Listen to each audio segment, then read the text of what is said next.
exactly what I was thinking.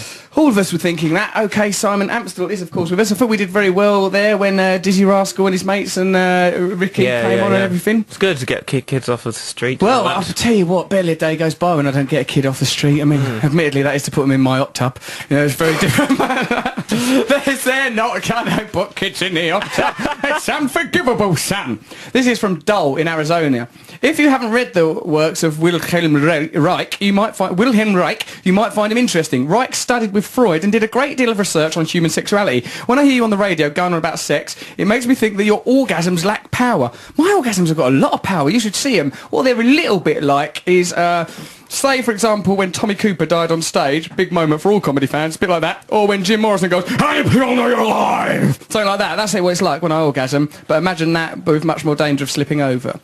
Perhaps you do not orgasm fully, argues Dole in Arizona. William Reich discovered that orgasms need to be full, intense and powerful enough to completely discharge the body's sexual energy. This means losing yourself in one complete, utter orgasmic surrender. Well, no, that is what I do. If orgasms are not full and complete, the person becomes obsessed with sex because they're trying desperately to discharge the backed up energy. Are you backed up, Russell? No, I'm not backed up. I just think I've got more sexual energy than literally anyone else. Because of the Jesus thing. Perhaps, yes, it's part of my messianic identity. What did he do? Did he have... Well, some say, of course, that he was married to Mary Magdalene, didn't they, dear? So we can ask Oliver about that. He likes a conspiracy. But, like, others say that he was just, you know, he wouldn't have been into sex. But, like, the celibacy within organised religions, it causes a lot of bother. That's why I get all that rhubarb with Catholic priests. Someone the other day told me that a lot of Zen masters, monks and that, are all having it off. Oh, that saddens me. Well, it's annoying, isn't it? Priests, but I'm sort of clinging on to those monks. Yeah, priests, we're all over that idea. But, like, I mean, monks now. I mean, and what about the Dalai Lama said? Someone goes, "Oh, is there anything you regret?" He goes, "Yeah, I wish I'd had it off with more birds." I mean, like, that's the Dalai Lama. I mean, that or I'm paraphrasing, but it's roughly that. Yeah, he wouldn't have said birds. Well, no, he didn't say... Obviously, he's not a chauvinist pig. But he would have said something along those lines, Simon, honestly. So, well, what should we do about it all? Well, I think we're going to have to try and evolve ourselves, aren't we, spiritually, and get ourselves into a ship-shape and Bristol fashion. Kelly Brook will be coming on the phone shortly. That'll help. I think if one thing is sure to elevate our consciousnesses and make me not be obsessed with sex, it's the presence on the telephone of one of the world's most beautiful women, Kelly Brook.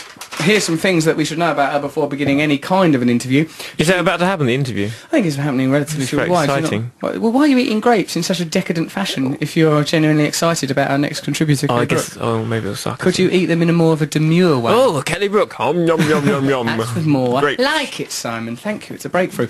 Anyway, here's some things that we might like to know about Kelly Brook. She appeared in a Pulp video, Help the Aged, with Huck Whitney of the cult band Flaming Stars in a slow dance sequence. There you are. Her modelling career began at 16 after she won a beauty contest. I think she advertised wood floors or ceramics or something. I've got some vague memory of that. I met her once and I thought, why does she go for such archetypical males that are sort of like a bit like Butch and everything, and not me? And what did you ask her? No, but I'm going to ask her now. She likes like, you know, she goes out like people that play gangsters in films. She likes, doesn't she? And then she's an actual rugby player. But see, I don't have those attributes. But what I do have, in spite of this Helmut Reich theory, is bloody good orgasms. Well, so hang on to your hats, why are we telling things about her? Well, actually, Simon, what I'm doing is I'm filling time while Jack gets through to her on the phone. That's why I'm looking over. 5 minutes! Someone's just told me of me talking about orgasms. Do you want to I'll just be her, no? All right, then. All right, Kelly, thanks for coming in. It's okay. Now, Kelly, why is it you keep going out with, like, I'm not having a go at Danny Cipriani or anything. I'm sure he's really good looking. I bet he's good at rugby and that. But wouldn't you rather go out with me? The thing about you... This is Kelly Brook, right? Yeah, should I just do it in my own voice? Well, do if you think you can sustain the character. I don't think if I can. We'll do it in your own voice then. So, Kelly, why do you not go out with me? You're just not my type. Why? I'm really great. I'm so charismatic. I'm fun. I'm wild. I'm lively. I've got it all, baby, and more in spades. Why not? Give it a try. I'd sort of prefer sort of balding, sort of manly, yeah. I know. I'm never going to be enough, am I? I wasn't good at football at school. I can't fight. I mean, but just my rejection of you doesn't mean that you're not a great guy. Look at all those emails you receive from your many fans. Yes. Well, the emails are lovely, but I contextualise myself through acceptance and approval of others, Kelly, and you giving me disapproval, that makes me want you more. You'll never be happy. Even if I have sex with you right now, you'll never be happy, Russell. Yeah, but momentarily I'll be distracted, Kelly, and isn't that the same thing? Isn't distraction from misery the same as happiness? Isn't it? Couldn't it ever be? Could it be? Kelly, give us a chance. The thing is, you know, the moment is all we have. She's not going to say any of this. Hold on, she might. Kelly Brook may understand that the moment is all we have, that the rest of the world is a temporary, transient illusion, and only the moment is real, that unmediated experience is what's important. If we can understand on an elemental level that we're just energy, we're just molecules conscious of ourselves and others, then we could create some sort of spiritual union. Come on, Kelly, get in a hot tub. Or she might just say, oh, shut up. She probably would. She'd basically say, shut up. She'll probably poo-poo a lot of my advances. You're right to say that. Why are we waiting for her? Look, I don't know. Well, we don't have What to. is she doing? She's probably just come off stage, isn't she? She's an actress. She's acting her nuts off for you, for people in the West End, for entertainment. In Fat Pig. Fat Pig. See it now, if you wish. Don't see it. Young Ricky. Can I say so? Don't see it? What if I said don't see it? You can actually say that. If What you want about to. that? You can say what you want, Simon. I would never seek to inhibit, prohibit or restrict you, as I respect you too much as a free spirit. Get young Ricky in here, because I want to mention a few things to him about how nice I am, see if I can get him to say how nice I am. Well, that guy used to be a criminal. Ricky was not criminal. Ricky was almost got a criminal. shot for no good bloody reason. Oh, yeah. Let's right, have a look mate. at his neck. Where, Look, where is this neck? come in here, Ricky. shot? Simon, don't attack Ricky's gunshot wounds. I don't believe in this it ever happened. laissez-faire bourgeois manner. He's been shot, this lad. He's brave as you like. Go on, tell Simon he's being ignorant. Yeah. That's a tattoo. He's covered up his gunshot wounds, you lout. Ricky, how'd you get on with Dizzy? He's a great guy, man. He seems like a lovely fella. He's a laugh, isn't he? Yeah, he's really cool, really cool. We were saying during the music that often people from the hip hop world are humorless. Russell said it's not me. Hey! What? That's the very kind of thing you're not supposed to do. Because firstly, I never said that. No. But we did discuss the idea of there's a kind of masculine pose that is lacking in being self-effacing. And I think I can answer this question myself. It's because it's an identity that's constantly under attack that they can't afford to be jovial about it. That's why people, the street, because the street's all there bloody well is out there. Go on, Ricky, you tell us, Sam. Go on. So go on. But some people are a bit. He's all right when I take the piss out of him, though. Go on, Ricky. Oh, come on, give us a break. What do you man, want to please. break for, mate? I'm really a nice guy, man. I think you're a lovely guy. You come in here with that young RV. He was fantastic, RV. I really enjoyed him. He's decent, man. He's a really good Talented lad. Yeah, definitely. Like I said, people like himself, they're the ones that actually inspire me to continue the work that I actually do. And like I said, he's actually turned himself not even around, because like I said, he was only at the risk of offending. He hadn't actually done an offence. But there's a risk that the offence might happen. And then suddenly he's making music. Yeah. I really like that project. Will you? So remember, we said when you first came on this show, Ricky, we said come on every week. And now that I've met RV and I like him, I want you to bring more and more dangerous offenders into this studio space.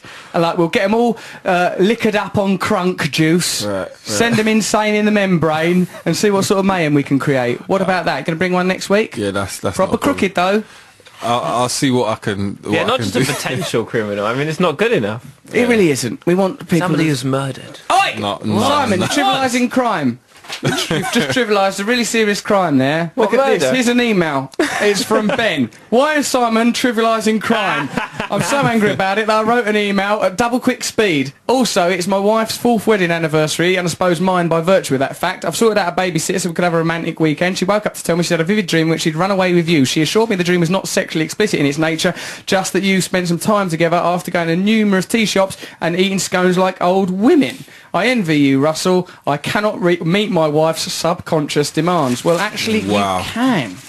Well, it's interesting, isn't it? It's pretty deep. Pretty deep stuff. You can meet all your wife's demands. Both of you are infinite spirits connected to the cosmos. All you have to do is find a way to access that through the old orgasms. Good evening, Russell, says Andrew. Doing my family tree recently, I found out that my great-grandmother's name was Sarah Lack. She had a fancy goods and drapers shop in Grays in Essex in the 1880s. It had the name Slack Fancy Goods. Much love. Andrew, keep me informed with any movements within your family tree. We need to know everything. This is from Alexandra. She says, I love him and I listen to the show every week, but I must ask, has Russell just discovered the word tacit because he keeps using it quite a lot? Yes, I learned that. That is my word for today. And I have tacitly, I will let you know, I feel slightly embarrassed by that, acknowledging that. Hello, Russell and Simon. Russell, you're awesome. I love you so much. You're amazing. Oh, you kids. This is from Georgie from Colchester. I was listening to the show last week. You and Jonathan got yourself into a situation with a granddad. I've now done a similar thing, leaving messages on my granddad's answer phone mentioning sex. Well, can I just say, learn from me. Don't do that kind of thing. Right, so is Kelly Brook available to us now? Because I think, let's not have Kelly Brook on the radio. She's ruining this show. Bless her and everything. She's a talented woman and I do fancy her, but let's be honest, the only reason I want to get her on the show is because I think that by having her on the show I might be able to have sex with her. Let's just own that. and then we're okay. We can move on. The noise you can hear in the background is the speaking and moving about of the great film director and filmmaker Oliver Stone. He's even now wiping up water off of our desk. Hello, Oliver. Hello, Russell. How are you? Well, I feel